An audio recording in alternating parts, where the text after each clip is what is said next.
All right, good afternoon and welcome to the afternoon session of our public hearing and public meeting of today, March 4th. We are resuming this afternoon with public hearing item number 4. And this meeting is being held in our hearing room as well as on Zoom and live streamed on our YouTube channel for anyone who would like to watch the proceedings. And with that, I'll turn it over to Corey Harala, our Director of Preservation, to take us through the afternoon agenda. Thank you, Sarah. Public hearing item number 4 is LPC 25-06784. An application for a certificate of appropriateness in the Borough of Manhattan, block 498, lot 21, 535 Broadway in the Soho Cast Iron Historic District. This is a store building built in 1852, and the application is to replace storefront infill and a sign ban and install interior signage.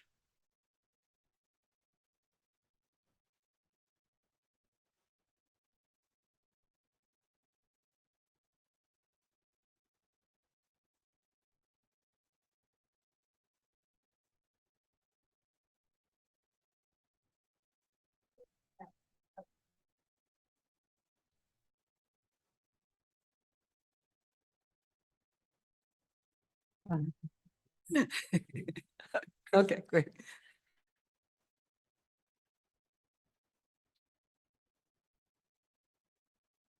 No, actually, let me.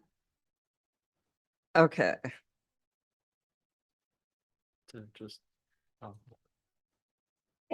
Good afternoon, Commissioners. I'm Mary Diericks, the Preservation Consultant for the project. Presenting with me is David Kloman of Tricarico Architecture and Design. This is an application for a new storefront at 535 Broadway. This is in Soho. The building was built in 1852 as a commercial building with stores. The existing storefront is not historic. There have been several storefronts over the years. There is at least, and there are 2 remaining cast iron piers at the north and the south. There are no other original or early features. Here are the details of the storefront. You can see the south cast iron column on the bottom right. Here you can see the north column after the covering was removed in a probe. The columns will be exposed. Here's the store in 1899 with a 4-bay storefront, in 1940 with a different storefront.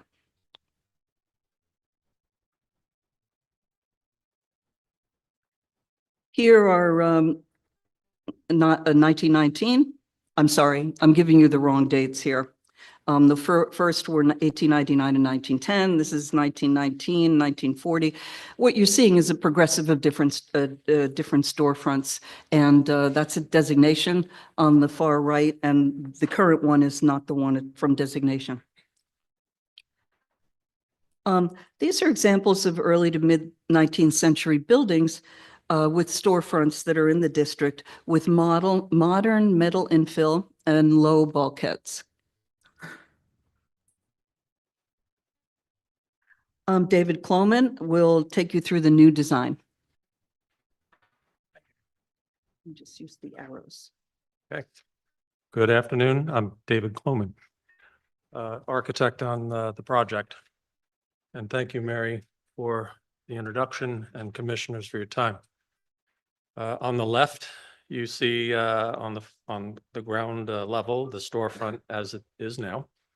And then on the right is the proposed configuration. You'll notice transom panels above and a new set of doors entering direct into the retail space left of the existing residential doors. This slide shows existing conditions. Again, the residential doors to the right, and all glass on the left.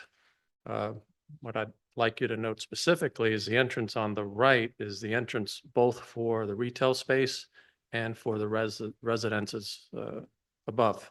So there's really a common foyer between the two presently. One is entering the store from a roll down gate on the left.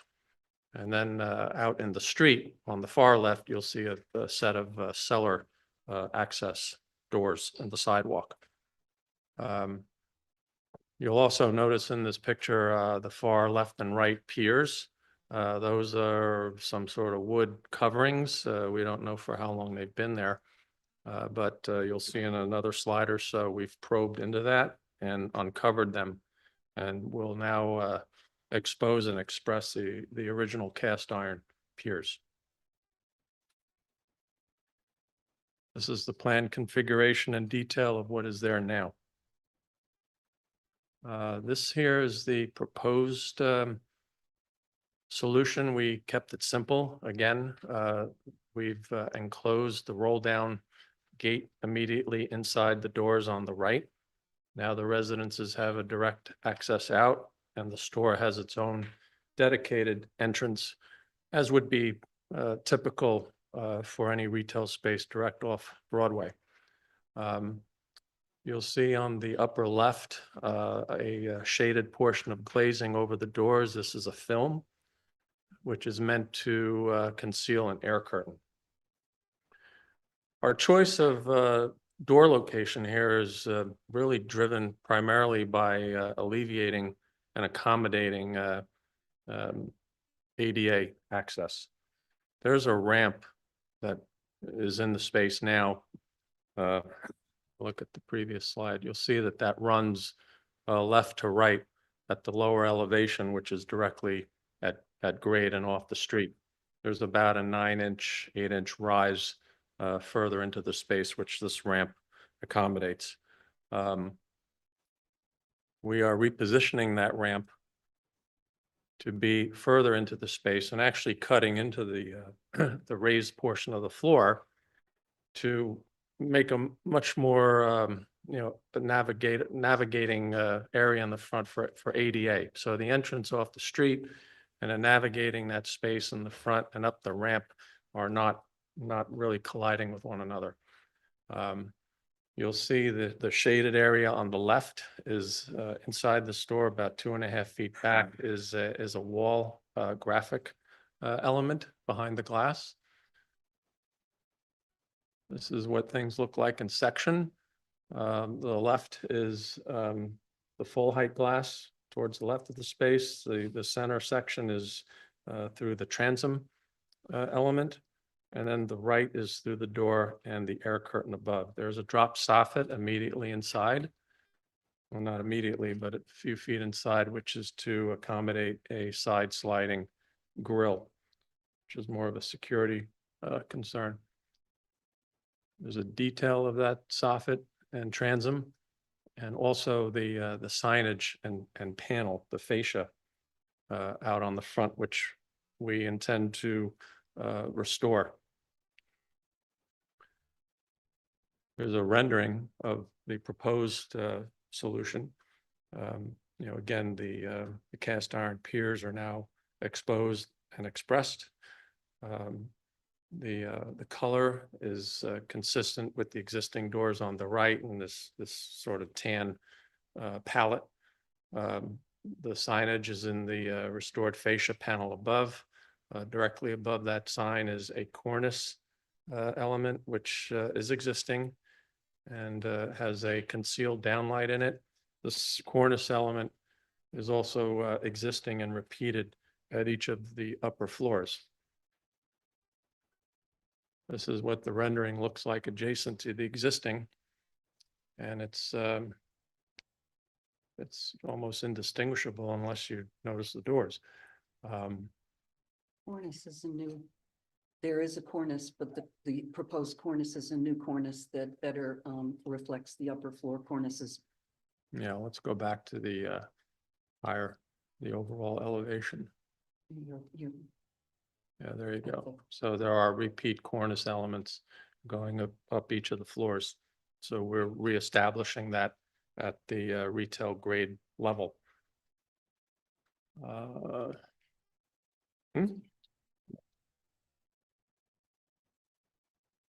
Is the end. Yeah, that is the end. So here is a very, very clear side by side of before and after. And it's really a matter of articulating that glass a little better to accommodate a dedicated entry into the retail space. And again, keep the public traffic away from the residences and also away from ADA accommodations within. The reason that the signage is part of public hearing is that the top halo lit sign in the sign band are slightly larger than what you would see at in staff level rules, like less than an inch, or deeper. Which, as David had pointed out earlier, makes it the halo lighting more softer and not as harsh. The bracket sign is it the bracket sign that has acrylic? Yep. Acrylic Painted. letters. We call out acrylic letters. We are okay with painting them to go with the, a more staff level rules. And the interior graphic would have met staff level rules until we added the transom to address community board comments. And now it doesn't, but it's set almost 2.5 feet back from the glazing, and is kind of a common feature on Broadway storefronts these days. Okay, all right, so the signs are very close to what would be eligible for staff level approval, but the halo lit signs are slightly deeper, and Yeah. the two partition that is set back 2.5 feet from the glass is Right. slightly taller, Yes, that's going behind the transom. yes, Then would be allowed at staff level. Okay, thank you. right. All right, So, any other questions, commissioners? Yeah, okay. All right, we'll take testimony and then we'll come back to you. good. And I'll note that there is no one in the hearing room to speak on this item, so I will turn it over to Stephen to see if we have anyone participating remotely. Thank you. Anyone joining us via Zoom who would like to speak, please use the raise hand function. John Graham, I will promote you to panelist, after which we ask you to unmute yourself, state your name for the record, and you will have 3 minutes to speak.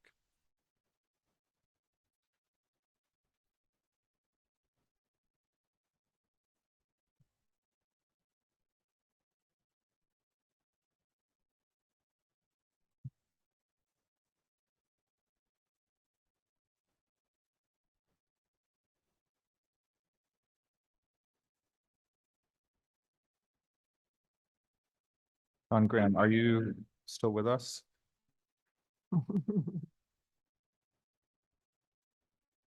Okay, you can go back to John if he, oh, okay, I see him now. John, you may unmute yourself and speak, please. Good afternoon, Commissioners. John Graham for the Victorian Society in New York. The VSNY supports the changes proposed for this ground floor storefront. The installation of the new pair of glass doors will not destroy any historic material. The new doors are entirely within the modern glass storefront and are so simply detailed they will not call undue attention to themselves. Removing the modern cladding and restoring the cast iron column covers will bring these hidden elements back to view and enhance the streetscape. The installation of the new sign band will conceal the existing exposed conduit at each end, and the new storefront cornice with concealed lighting will be similar to string courses on the upper floors, helping to unify the building. The new metal letters with halo lighting seem appropriate for this busy commercial street. The bracket sign appears to meet the rules. Thank you, Commissioners. Hey, anyone else joining via Zoom who would like to speak, please use the raise hand function. Okay, seeing none, I will note that Manhattan Community Board 1 recommends approval of the street entrance and the interior ADA ramp, denial of the infill's large mall-like expansive glass unless it is broken up with a continuous transom line, as is more characteristic of the district, and denial of the sign unless its illumination is at a modest level and that the design of the lighting system does not permit its being brightened. All right, thank you very much. So it looks like you maybe made some changes since you were at the community board, but if you'd like to address that, that's fine. Yes, we did add a transom. The Pop Mart sign in the sign band is a standard halo lit and is not a bright sign. The interior sign is lit. And we think that this is something that's appropriate for the new Broadway, the new Soho shopping mall Broadway. And really that's it. All right, thank you very much. Commissioners, any final questions? Okay, let's begin our discussion then. Commissioner Chapin, would you make a motion to close the hearing? So moved. Thank you. Commissioner Lutfi, would you second that motion? All in favor, say aye. Aye. Any opposed? Okay, so this is an application to modify the storefront, which includes removing cladding and exposing the cast iron piers at the end. New infill that would include a transom and a set of separate doors for the retailer, and signage, including the halo letters, the bracket sign, and the sign in the window, including the screen that is set 2.5 feet behind the glass. Commissioner Master, would you like to start this one? Sure. I think this is actually very well done. I'll go through each of the elements. I think that the uncovering the cast iron piers is an improvement here. Adding the transom and even the glass doors helps the articulation of the storefront and is an improvement. I think it's appropriate to add the glass doors, given that it provides ADA access and it provides an immediate entrance into the retail store. I think that the halo lit letters are appropriate and that the lighting is not overwhelming. I think the bracket sign is modest and that the graphics on the left-hand side is appropriate. And my understanding is that it would have been eligible for staff level approval, if not for the transom. And then the new cornice, I think also refers well to the upper floor cornices. So I can find this appropriate. Thank you. Commissioner Goldblum? I agree, it's appropriate. Commissioner Kinsler? Appropriate. Commissioner Chen? Same here. I would just ask the applicant to pay attention to the font and the sizing to the degree, because if you compare to the existing one, it was far more elegant, but I do know that it's on a busy thoroughfare. You may need to let people with eyeglasses like me read better, but just the font and the size. Commissioner Chapin? I agree, it's appropriate. All right. All right, so I think we're all in agreement. Commissioner Master, would you make the motion? In the matter of LPC 25-06784, 535 Broadway in the Soho Cast Iron Historic District, a store building built in 1852. An application is to replace storefront infill and a sign band and install interior signage. I note that the building style, scale, materials, and details are among the features that contribute to the special architectural and historic character of the Soho Cast Iron Historic District. I recommend approval, finding that the proposed work will not eliminate any significant architectural features, that the historic cast iron piers flanking the storefront will be retained and uncovered, thereby preserving these significant architectural features, that the transparent design of the beige-colored metal storefront infill featuring a large display window and transoms, low bulkhead and glass doors will evoke the open quality of historic storefront infill found at many buildings of this type and age within the historic district in a contemporary way and will harmonize with the range of storefront infill found on this varied block. That the proposed cove lighting for the sign band will recall historic cornice profiles and relate well to the restored historic piers. That the proposed interior illuminated light box will be set back from the glazing and will only block approximately 50% of the display window and transom above, allowing the storefront to maintain overall transparency. That the installation of the halo-lit pin-mounted letters in the sign band will be in keeping with the type of signage typically found on buildings of this type, style, and age within this historic district, and their dimensional projection will not call undue attention to itself. And that the installation of the proposed bracket sign at the sign band aligned with the outer pier of the facade will not call undue attention to itself. Thank you. And Commissioner Lutfi, would you second that motion? Mark, will you call the vote? Chair Carroll, Aye. Commissioner Chapin, Commissioner Chen. Aye. Commissioner Ginsburg. Aye. Commissioner Goldblum. Commissioner Lutfi. Commissioner Master. Aye. 7 in favor, none opposed, the motion passes. Approved. Thank you. And we'll move to the next item. Thanks. Next item is public hearing item number 5, LPC 25-06717. An application for a certificate of appropriateness in the Borough of Manhattan, Block 644, Lot 30, 817 Washington Street in the Greenwich Village Historic District. This is a Queen Anne style store and flats building designed by James W. Cole and built in 1886 to 87. The application is to modify masonry openings and install storefront infill.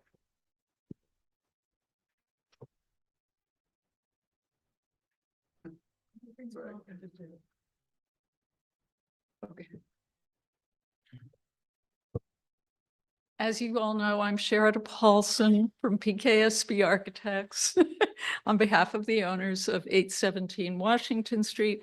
And as you also know, I am terribly discombobulated when operating this machine, so he's standing by. 817 Washington Street is at the corner of Washington and Gansevoort, and I apologize, I've had a cough drop that I'm not throwing to anybody. Holding on. And as you can see, it's a corner. It has a glassy storefront on the Washington side and remnants of awnings and other stuff on the Gansevoort side. And just to locate it within the district, it's on the edge one way and in the middle on the other way.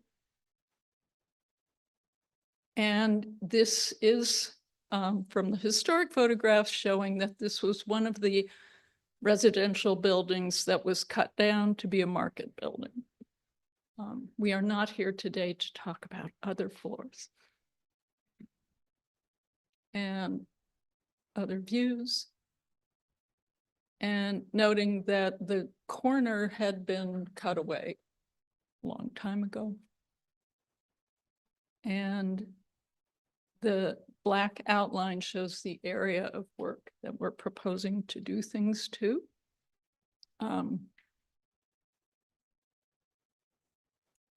And showing what this was like at one point with a lot of roll down gates, long gone. And the focus of the work is to allow for this corner component to extend the storefront that had been installed in the rest of the facade on Washington, and then to allow that to turn the corner, which I'll explain why. And turning the corner, you can see the area where the work is proposed. There is an entrance to the upper floors of the building at the end of the Gansevoort facade. And the rest of the Washington facade is storefronts, which are entered from Washington. And a close-up of what is there today in the area that we propose to remove and install new storefront to carry forward the design that had been installed, and the scope of work extending down Washington. And what you'll see on the Washington side is that there is a marquee that is over the office entrance and another set of storefront infill pieces that are not terribly harmonious, and some windows, a door, and a very strange piece of concrete with two little things that are not faces or gargoyles or anything like that. It's just concrete. And showing from the east, looking west. And this is the area of more pronounced work that we're proposing to add another storefront. And these are the overall elevations showing what's existing and what's proposed on Washington Street. And at the left-hand side, you can see the existing and the proposed at the bottom on the Gansevoort side. And this is the unfolded, so our side at the upper portion on Gansevoort and on the opposite side. And here's where I stop. Why are we proposing to open up this wall? And there's a really good reason. When the meatpacking district was designated a little over 20 years ago, Washington was the main retail shopping street. The Standard had just opened. The meatpacking businesses were still there across the street, but this block was one of the first to get a lot of retail tenants, and they all entered from Washington Street. As the area has developed, the crossroads, the pedestrian environment was vastly improved at the Gansevoort Exchange intersection. And Gansevoort has become the fancy schmancy retail street, and that is where our clients and it's where the tenants want to be. And so this request is really spurred by the fact that the center of gravity for retail has changed, and also quietly in response to the fact that Washington is going to be a very big construction zone. That is the RFP for the proposed 600-foot tall mixed-use building on the meatpacking site and Whitney Extension. So Washington at this point is primarily tenanted by, I wouldn't call it service retail, but it's hair salon, Warby Parker, small clothing store, and an entrance into the left-hand side or northern portion of the block. So this is showing the existing and proposed. So you'll note that the transoms are grander on the left side of the building. And so what we're proposing is just to extend that and modify an egress door so that it's a code compliant egress door.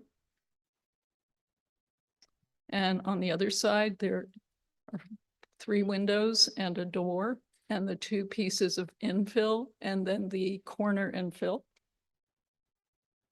And what we're proposing is to then turn the infill at the corner around with the deeper transom and one sign over a pair of doors, and then open up another display window and relocate and extend the storefront in the area that's closer to the building entrance so that we have the potential for 2 retail tenants with 2 pairs of doors and display window.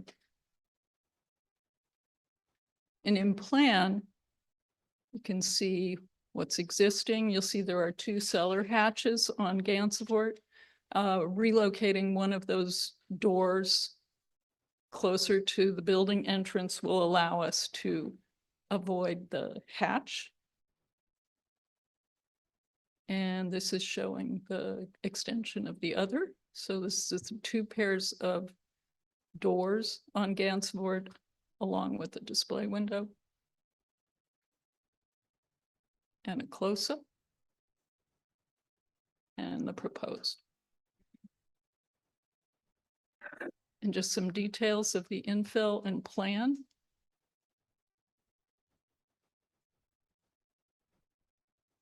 And the sections showing the reinstated lintel and mock-up of the new sill. And the lettering for the signage is proposed to be just simple pin-mounted metal letters on rails, not anchoring into anything but modern infill. And there are 3 types of signs. The 2 signs that you see that we're proposing on the Gansevoort side over the double doors The marquee on Washington has hanging signs, so we're adding one hanging sign for the corner. And the marquee, we're also proposing to install one smaller retail sign on the marquee facing Washington. And again, some of the older facade. Oh, these are our precedent images, right? So you can see the Sephora store at 9th and Little West 13th, which expanded and opened the openings to create that retail entrance. Pastis, which is RH and Pastis.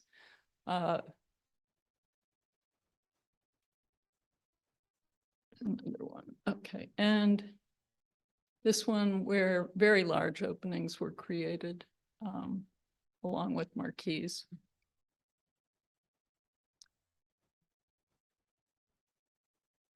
And another one.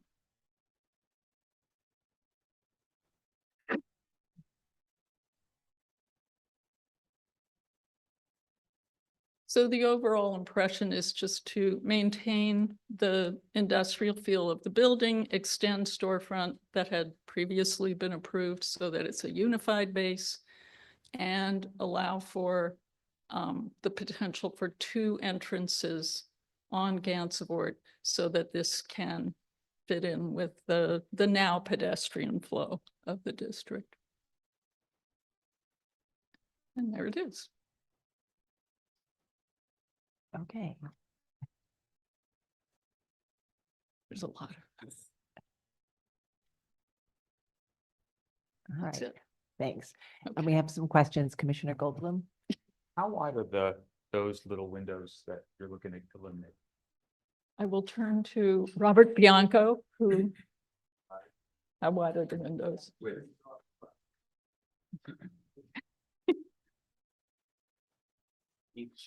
Robert Bianco, PKSB Architects. Each of the individual windows along Gansevoort are 3'4" wide, and they have a very high sill. The sills are, I think, over 4, almost 5 feet, or maybe even over 5 feet. So we're proposing to drop them. One could have them lowered to become a door, and it would be a legal door. Sure, and there is an existing door there now. Yeah. Okay. I just didn't know if it was legal from an ADA perspective. It's Depending on the depth. I think in reality, you would want to widen it because in order to have whatever push buttons to notify people, because you've still got a slight step up. Okay, thanks. Any other questions? Yes, Commissioner Chapin. You know, if you wanted to save the corbelled brickwork on the one side, couldn't you have the windows a bit lower? I mean, they'd still be at the bottom of the corbel, how high would the window be? That's what we were just responding to. Yeah. The sill is almost 5 feet above the sidewalk. So there are 4 of these narrower openings. One is a door that goes down to the sidewalk or door length. The other 3 are up too high to really be considered display. Okay, thank you. You're welcome. All right, any other questions? We're going to see if we have public testimony and we'll come back to you. And I'll note that there is no one in the hearing room to speak on this item. So we'll turn it over to Stephen to see if we have any remote participants.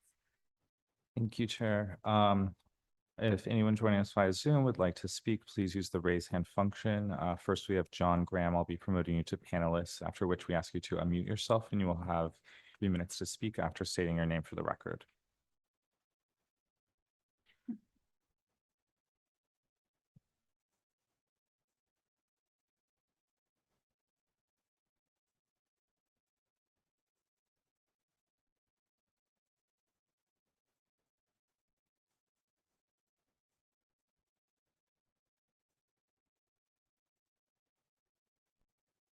Good afternoon, Commissioners. John Graham for the Victorian Society, New York.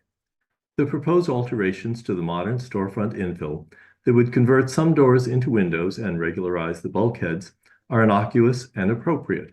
However, the proposed destruction of the historic masonry wall at the Gansevoort Street facade is not.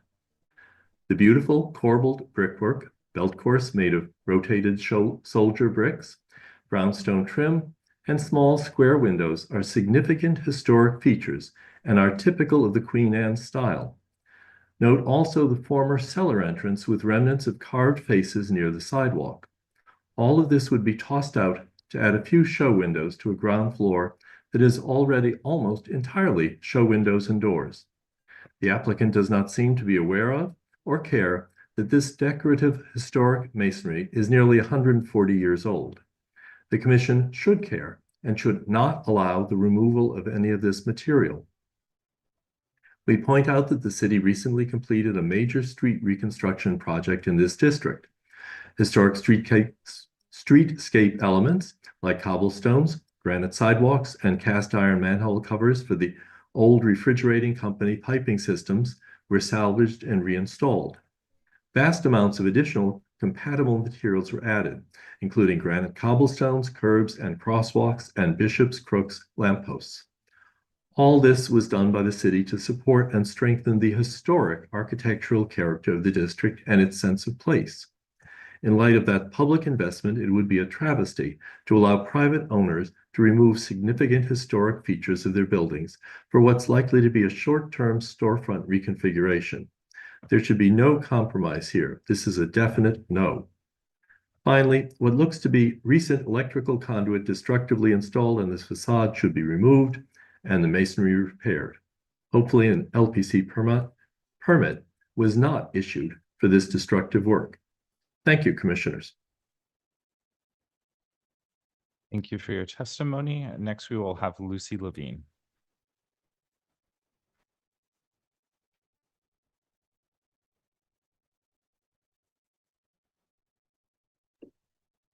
Hi, Commissioners. My name is Lucy Levine. I'm speaking on behalf of the Historic Districts Council. HDC supports all the proposed changes except the removal of historic masonry on Gansevoort Street. Thank you. Thank you for your testimony. Anyone else joining us via Zoom who would like to speak, please use the raise hand. Seeing none, I will note that Manhattan Community Board 2 recommends approval of the Washington Street infill and the 3 similar bays on Gansevoort Street. Approval of the transom and hanging signs, provided that they match the approved signs elsewhere in the building. Denial of the plate glass windows and door on the Gansevoort Street facade that removes an inordinate amount of historic material and erases the appearance of a clearly secondary facade. And the community board requests that there be a replacement design that respects the quality of a secondary facade and that the design be seen by the Landmarks Committee of Community Board 2 for a review and a recommendation before being considered by the commission. Thank you. All right, would you like to respond to the comment?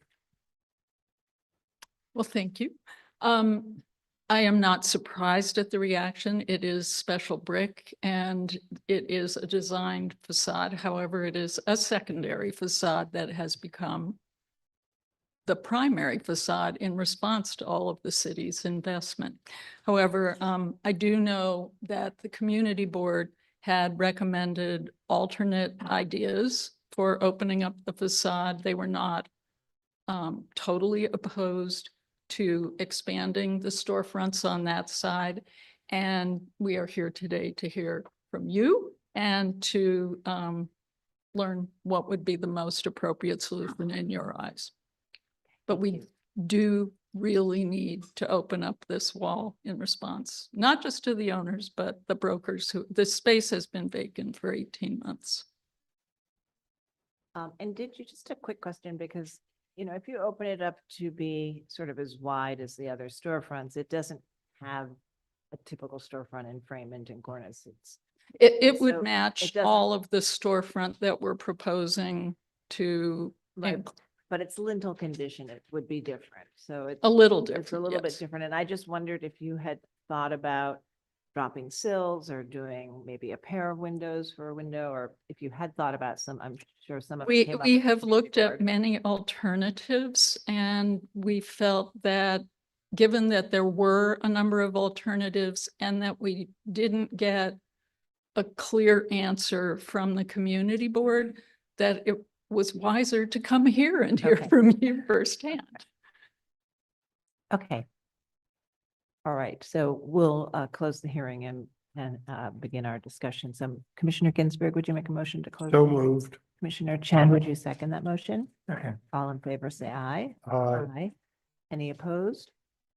Okay, so this proposal includes new storefront infill, signage, 3 types, an additional hanging sign from the marquee, a sign on the side of the marquee, and then a sign at the entrances of the storefronts. And then combining the openings on the Gansevoort Street facade to create a storefront, a larger storefront. So we'll begin our discussion. Commissioner Goldblum, would you like to start this one?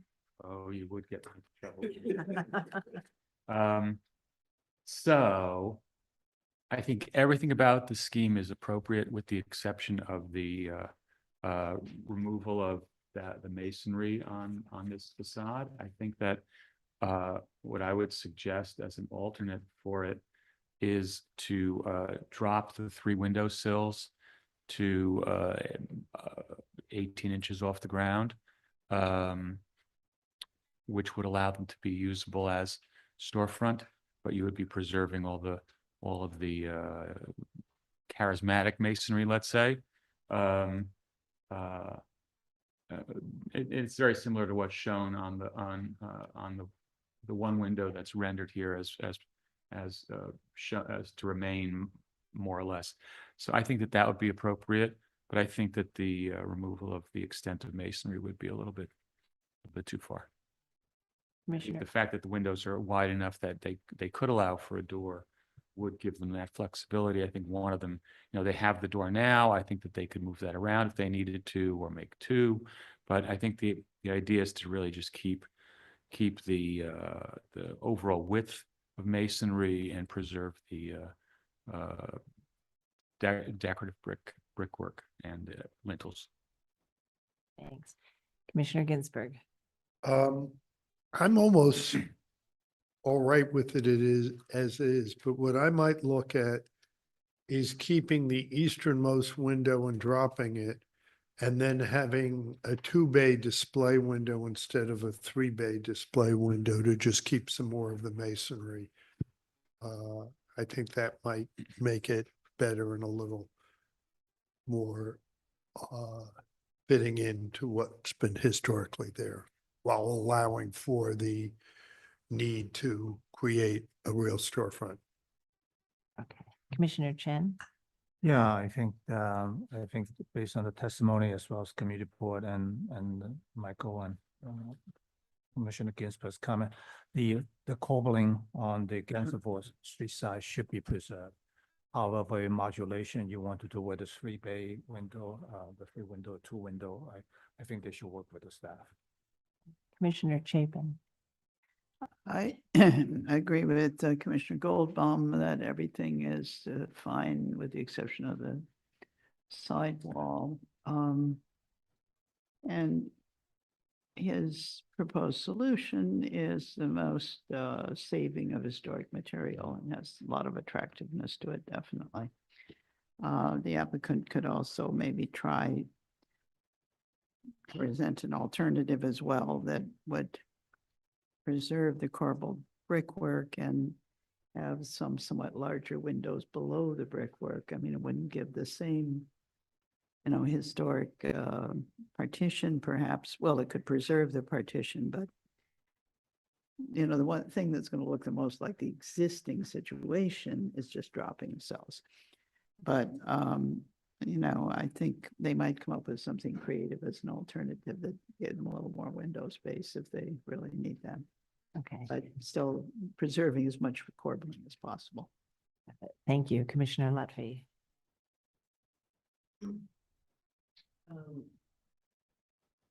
I agree that the only issues are on the Gansevoort side, and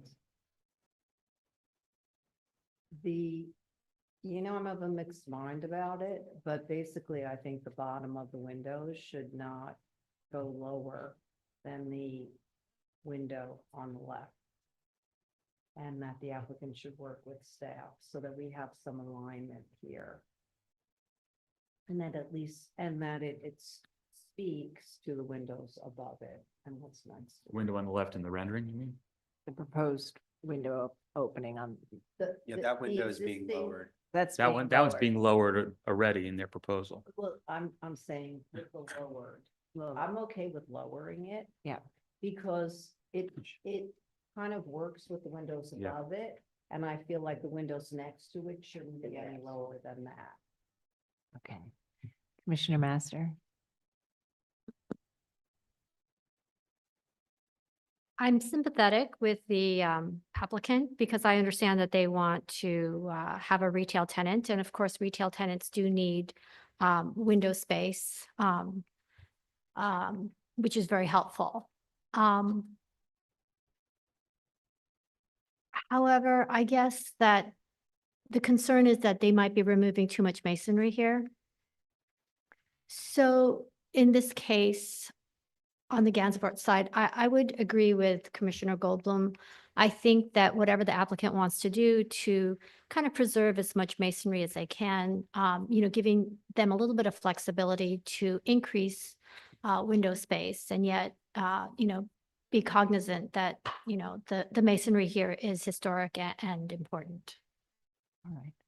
Okay, thank you. So I think, we could, there's a couple of options. We could, I think we have a consensus of commissioners who would support, or commissioners who would support just dropping the sills, 1 or 2 doors, and the others just to be the size of the window that you've already proposed to enlarge.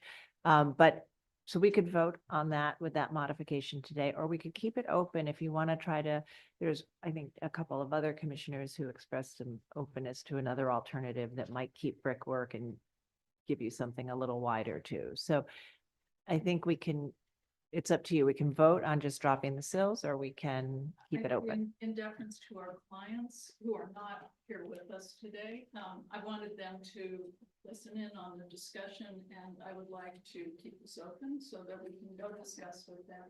I think these are all good suggestions, and I appreciate it.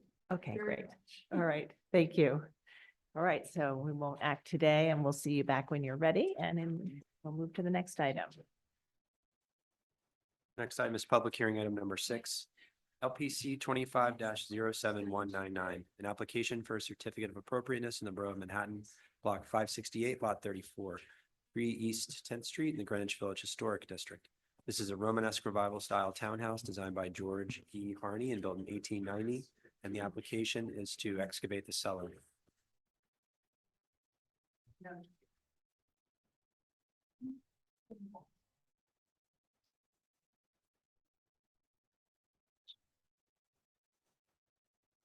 Please go ahead. Good afternoon, Commissioners. Joe Vance and Joseph Vance Architects. I have to say, I've presented to the Commission many, many times over 40 years, but this is the first time to present a project where there is nothing visible above ground.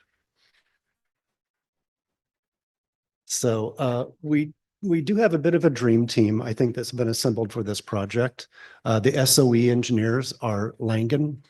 The structural engineer is Silman. The general contractor is Highline Construction.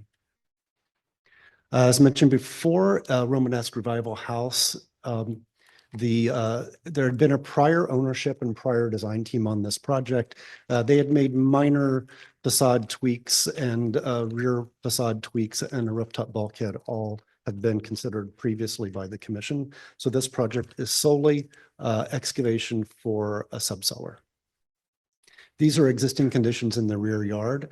The masonry walls on all 3 sides will remain. They'll be underpinned to remain. The condition of the lowest floor in this case is technically a cellar. So the condition of the cellar walking out to the yard will remain. However, the step up that you see in the left 2 photos, that step up will occur slightly closer to the back of the house in the final condition. And then this is existing on the left and proposed on the right.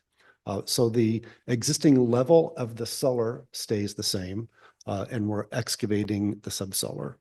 On the right-hand side of the screen to the rear, we're keeping 5 feet from the property line to the back of the new concrete of the construction.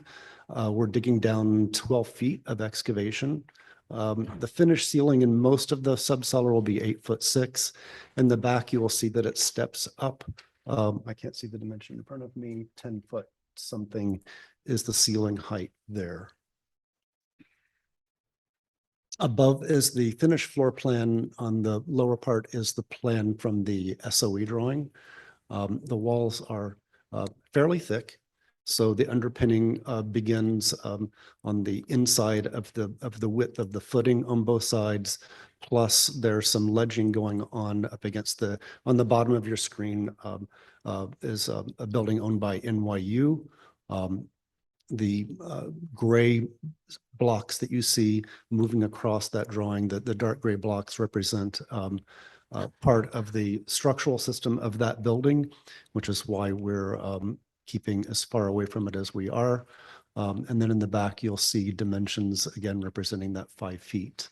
We're underpinning our rear garden wall on our side of the property line. Otherwise, the back of the new construction is 5 feet from the property line. This is just a plan showing other similar subcellars that have been approved in the district. One of mine is on there on East 11th Street. And that's my presentation. Yes, we have a question, Commissioner Chapin. Just those are cellar expansions, but are they full cellar expansions or are they just some, extensions and so forth? Pardon? I'm sorry. Yeah, go ahead. Sarah Scher from Higgins Quaysbarth and Partners. Those are cellar expansions that go to 5 feet from the rear property line. So they go into the rear yard. Oh, I didn't mean under the rear yard. I meant beneath the building. Aren't these beneath the? Yes, they're ones at the same level where they're in the cellar underneath the building, technically the subcellar, because the basement doesn't have windows to make it a basement. Sometimes we allow like small extensions as opposed to a full building extension. And that's what the question that I was asking. Yes, these are full floors that go up through the rear yard. That's what's shown on the map. Is that clear? They're full cellar extensions that are full floor under the house and then into the rear yard. Thank you. Okay. Other questions? All right, let's see if we have any testimony. Is there anyone who'd like to speak on this item? All right, noting that there isn't, I'll turn it over to Stephen to see if we have anyone who wants to participate remotely. Thank you. Anyone joining us via Zoom who would like to speak, please use the raise hand function. First will be Chloe Gregoire. We ask you to unmute yourself, state your name for the record, and you will have 3 minutes to speak.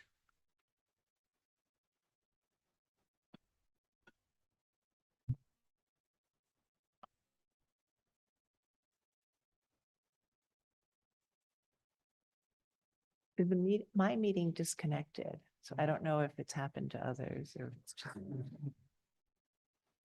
Okay. Good day, Commissioners. My name is Chloe Gregoire, and I'm speaking on behalf of Village Preservation. Thank you for the opportunity to testify. Village Preservation can accept the scope of this excavation-only proposal as appropriate. However, we feel obligated to remind the Commission just how easily these types of projects can go awry and damage not only the building in question, but its neighbors as well. It is essential that very careful and frequent monitoring be in place for the duration of the work to protect these historic buildings. Thank you. Next, we will have Lucy Levine.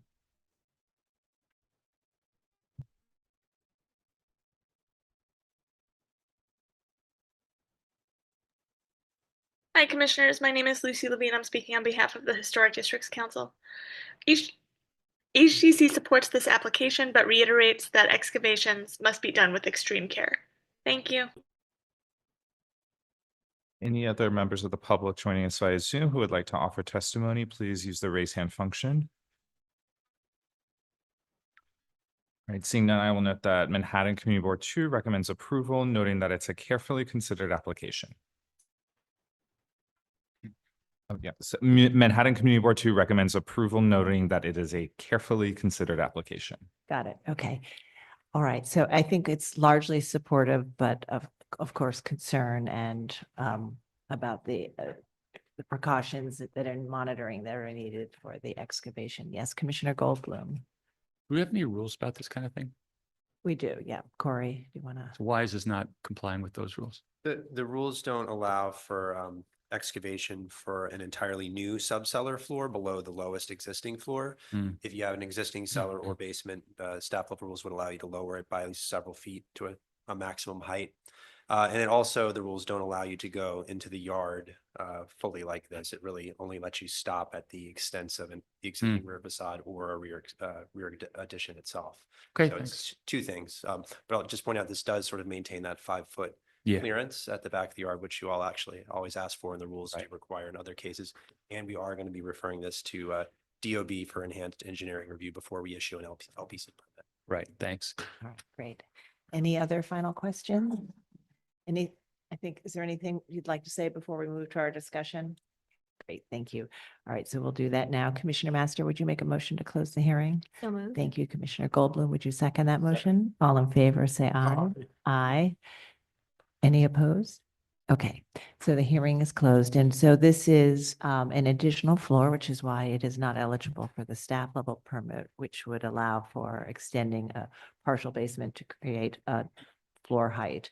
And then it goes into the rear yard, but we at the commission see this frequently, and we have developed our own standards, particularly about maintaining that 5-foot area to allow for a deep planting. And as Corey mentioned, this will be receiving enhanced review by the Department of Buildings as part of our partnership for our Vulnerable Buildings Action Plan. So Commissioner Ginsburg, would you like to take this one? Yeah, I mean, I think this is fine. They just need to be careful and do the enhanced engineering. Okay, Commissioner Chen? I think everyone is in agreement, is careful with the excavation. All right, Commissioner Chapin?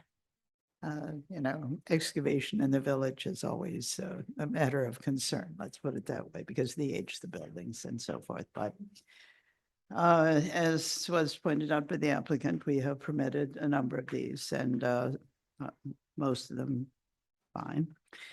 So, the monitoring is extremely important in this case, and then the work has to be undertaken with great care. All right, Commissioner Lutfi? I concur with my fellow commissioners. Yeah, appropriate. Agree?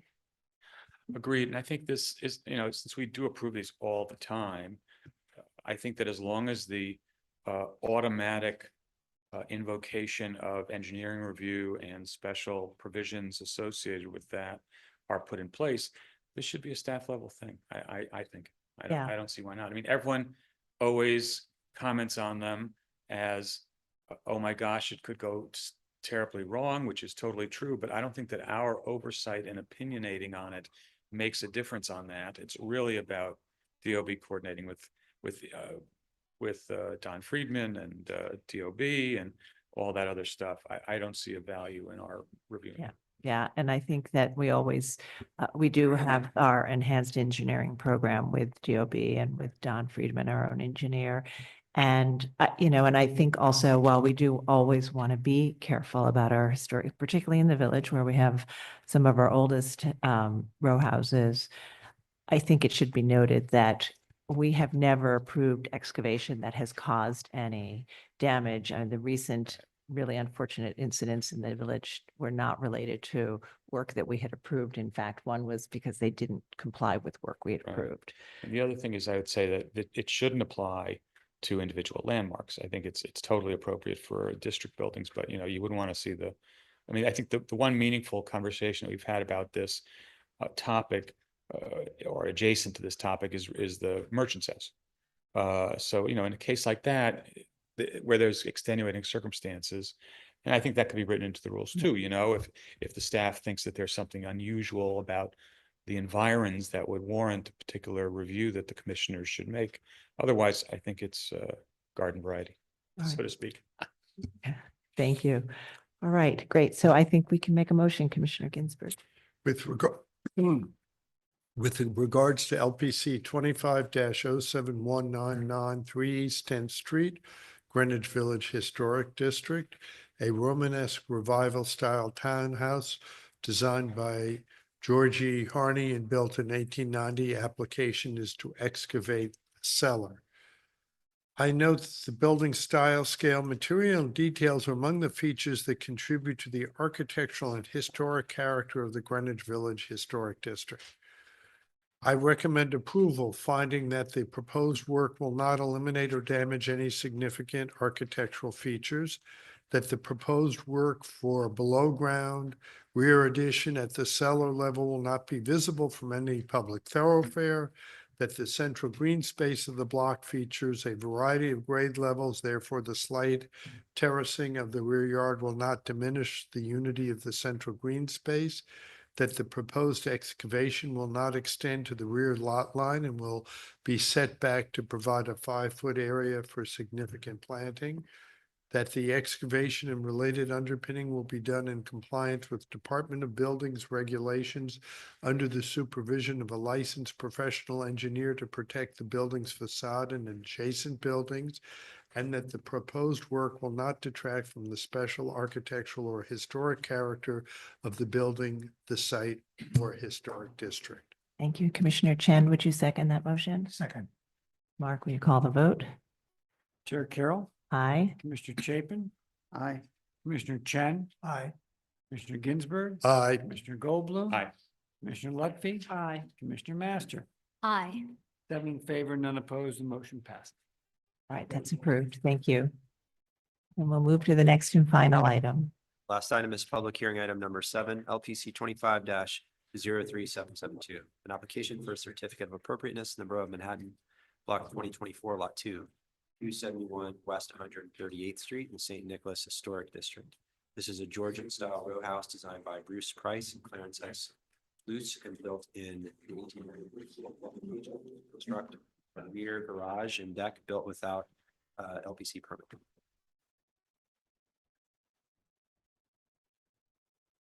I can begin. Yes, please go ahead.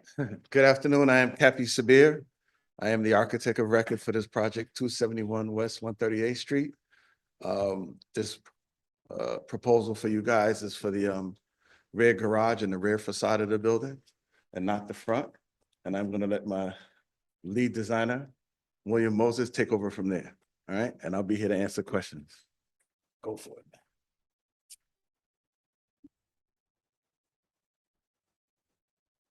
Good evening. Raise this up a little bit. Good evening. My name is William Moses. I am the design architect for this project at 271 West 138th Street.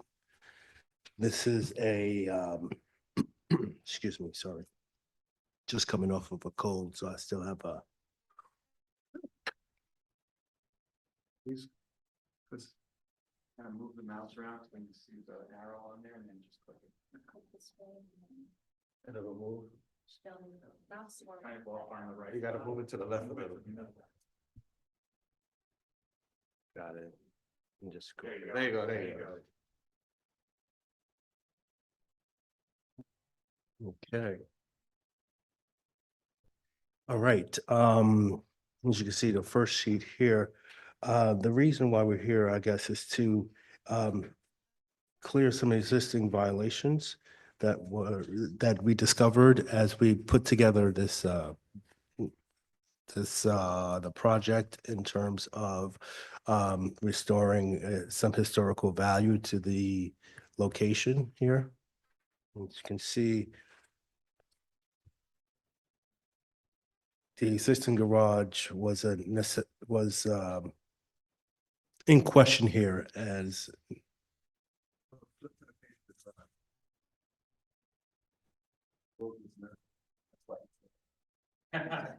yes. And maybe also to just set up the context for you, this particular historic district is a little unique in that it has a shared driveway in the middle of the block.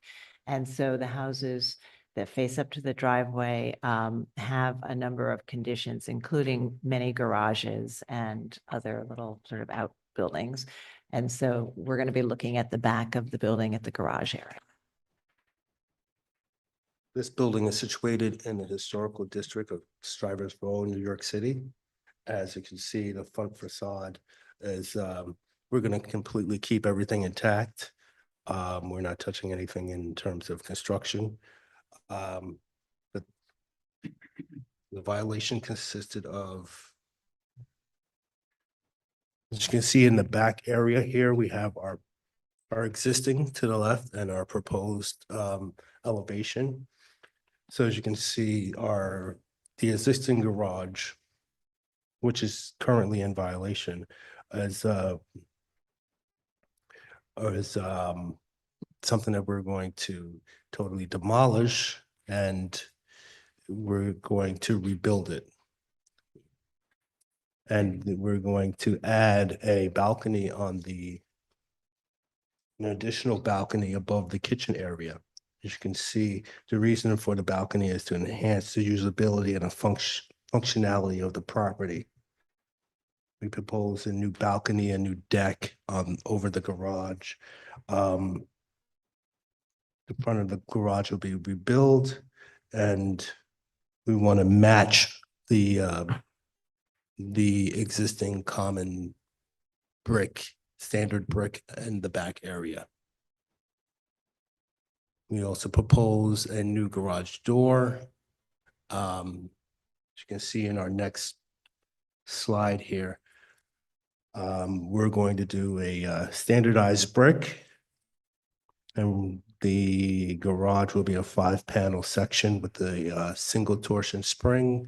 It's going to be a black color, and our railings are going to be black to match the framing of the windows and the color of the garage door. Our proposed door on our balcony will also be a black frame door as well. As you can see in the previous picture beforehand, I don't have a pointer, but as you can see on the balcony, you'll see the same door there as well. So our proposed constructions are very minimal. As you can see, we're not doing any major construction or deconstruction or renovations to the space. Let me scroll down. Here's some pictures of the back alley looking from Frederick Douglass and also from the west end of the alley. So they're numbered. On the right, you see that there's a location map.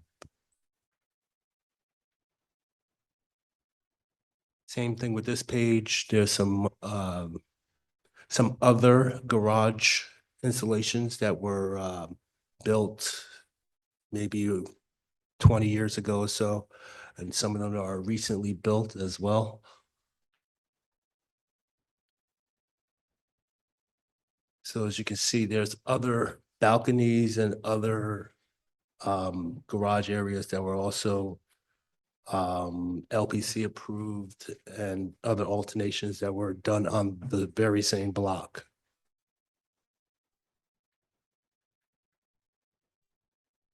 Here's a section of the building as it exists now. As you can see, the back area has the existing garage, and it's smaller in height. And so our proposed new garage will create a new height for the garage. We're proposing to make that height from 6 feet 6, whereas it exists now, to 8 feet.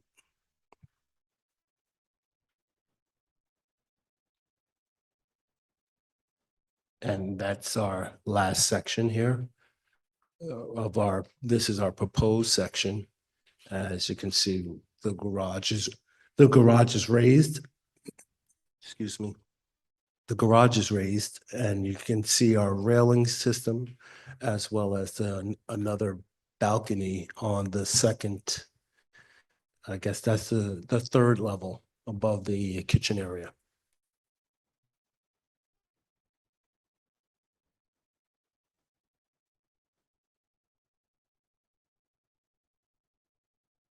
So our impact is at a minimal impact, and that our Our renovations are minor in nature and aim to restore the property to the conditions that align with the historical characteristics of Strivers Row. We want to, by incorporating our corrections in our design, we aim to correct any violations that were inherited by previous owners. And with that, Right. basically, Thank you. Or do we have any questions, commissioners?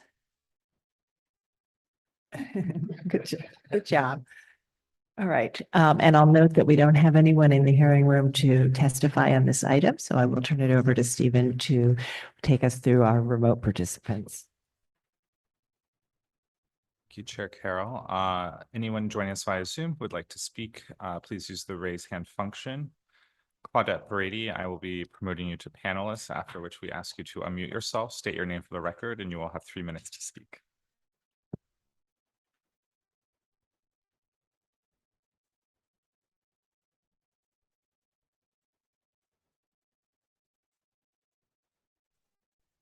Good afternoon. I am Claudette Brady, Executive Director of Save Harlem Now. Save Harlem Now applauds the applicant for coming forward to cure an existing violation.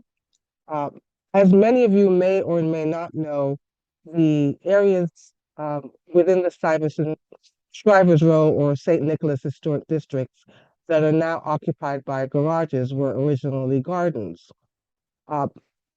Based on the existing conditions of the alleyways and the variations in garage types and styles within this district, Save Harlem Now would like LPC to consider creating a set of rules for the addition or changes to garages going forward.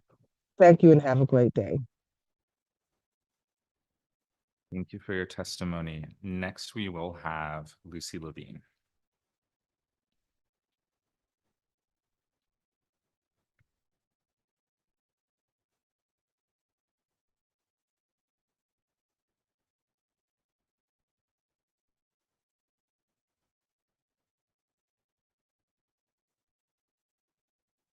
I think that might have been an error.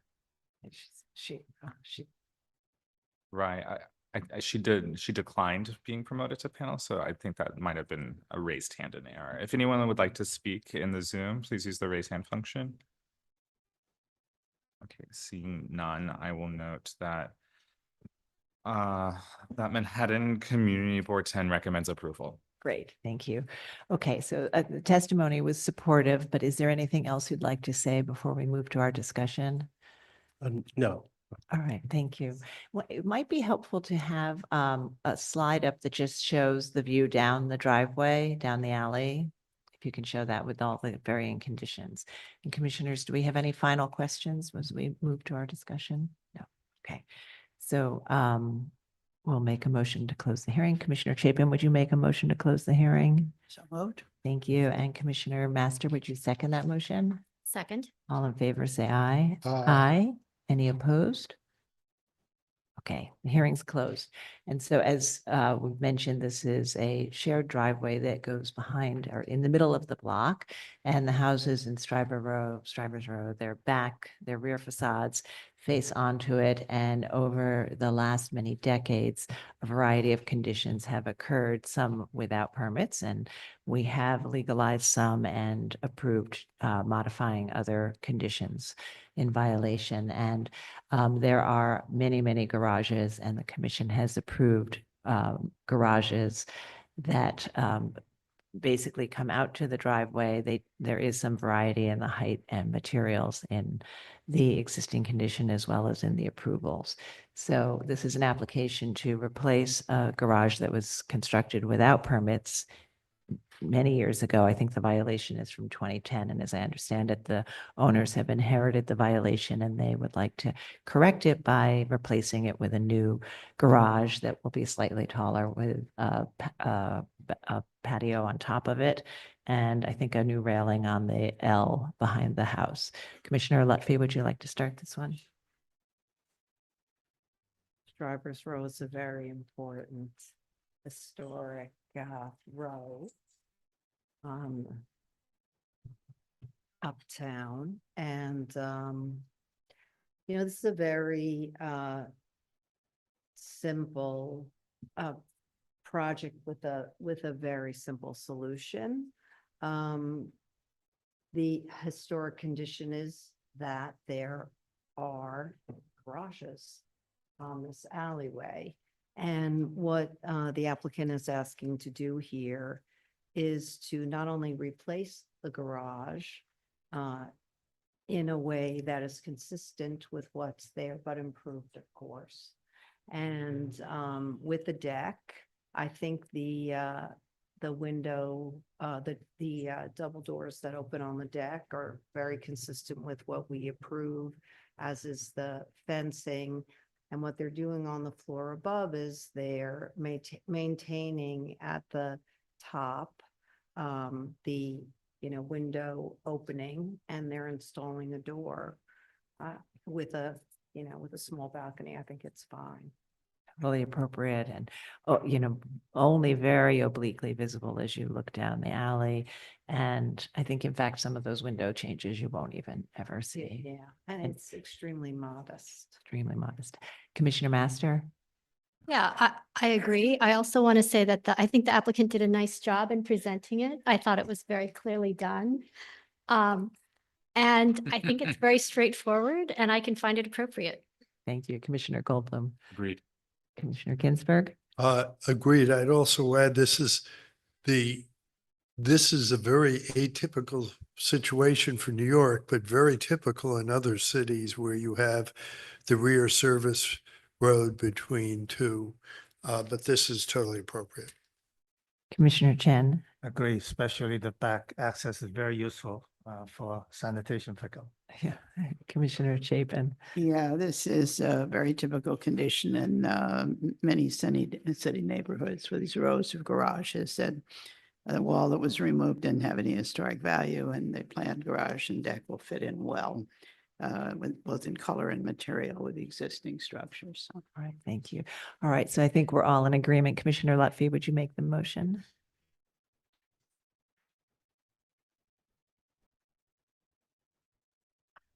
It would make sense, but I don't think.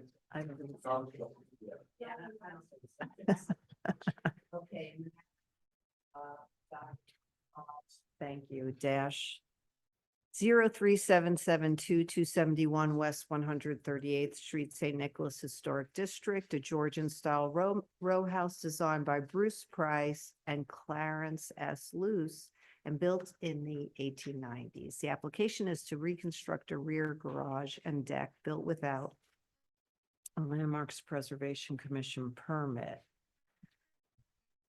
I note that the building style, scale, materials, and details are among the features that contribute to the special architectural and historic character of the St. Nicholas Historic District. I recommend approval, finding that the demolition of the utilitarian masonry wall did not eliminate any significant historic fabric, and the proposed demolition of the existing garage, which was constructed without a Landmarks Preservation Commission permit, will not eliminate any significant architectural changes. That the simply designed garages have been added to the majority of the rear yards at this block. Therefore, the presence of this garage will be in keeping with changes made to the block over time. The proposed garage, which will be visible from Frederick Douglass Boulevard through decorative iron gates, will be seen in the context of other garages in this alley. That the materials, finishes, and simple detailing of the garage, featuring buff brick, a white finished paneled garage door, and black finished metal railings, will be in keeping with such aspects of garages throughout the row, and will be compatible with the design and character of the secondary rear facade, and L of the house. That the height of the garage shorter than the immediate adjacent garage will be in keeping within the typical range of heights of garages within this block and will not overwhelm the house or the row, and that the work will not detract from the special architectural and historic character of the building or the St. Nicholas Historic District. Thank you. Commissioner Master, would you second that motion? Second. All right. Chair Carroll. Aye. Commissioner Chapin, Aye. Commissioner Chen, Aye. Commissioner Ginsburg, Aye. Commissioner Goldblum. Commissioner Lutfi, Aye. Commissioner Master. Aye. 7 in favor, none opposed, the motion passes. All right, that's approved. Thank you. And that concludes our public hearing for today, and we will see everybody next Tuesday, March 11th. Have a great day.